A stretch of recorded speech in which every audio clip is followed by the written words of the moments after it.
बरोबर. आणि सत्य गावातून फिरून म्हणजे सत्य सत्य चप्पल घालून घराबाहेर यायच्या अगोदर तर खोटं अख्खं गावभर फिरून पण आलं. मतलब सच्चाई घर से बाहर निकलने के पहले अफवाह ने तो पूरा गांव चपेट में ले लिया. अगर पिंपरी चिंचवड़ में बांग्लादेशी या रोहिंग्या मुसलमान रहते थे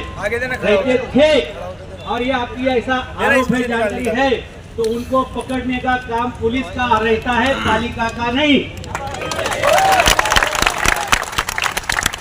जर कोणी देशविघातक कारवाई करत असेल, तसा एखादा परकीय नागरिक या देशामध्ये येऊन काही देशविघातक कारवाई करत असेल तर मग पोलीस काय करत होते.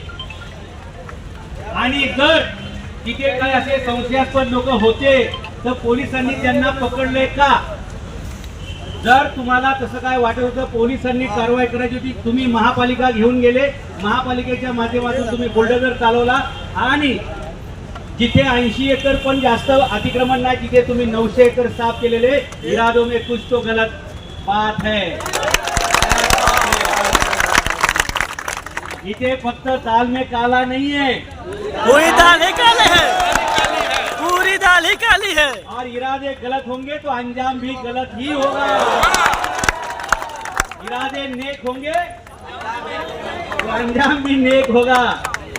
आणि हीच ज्ञानबाची मेक आहे. हे मराठी शब्द आहे का. यही सच्चाई आहे. लोकांना आपसामध्ये भांडायला लावणे आणि यांनी मस्तपैकी चरणे. असली करप्टेड लोक तर ह्या काळ्या बिल्डिंग मध्ये बसले. और इसलिए मैं इस बिल्डिंग को कभी अपने जिंदगी में पिंपरी चिंचवड़ कॉर्पोरेशन हाउस बोलता नहीं. मैं इस बिल्डिंग को हमेशा काला हाउस, चिंचवड़ करप्शन हाउस बोलता हूँ.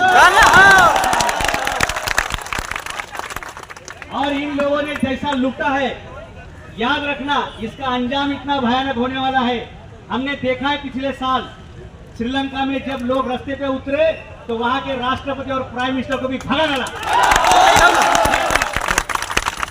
जब बांग्लादेश में आवाम रास्ते पे उतरे तो बांग्लादेश के प्राइम मिनिस्टर को भी भागना पड़ा. और ऐसा ही हो सकता है कि अगर हमारे देश में कोई अशांति फैलाने का काम करने वाला है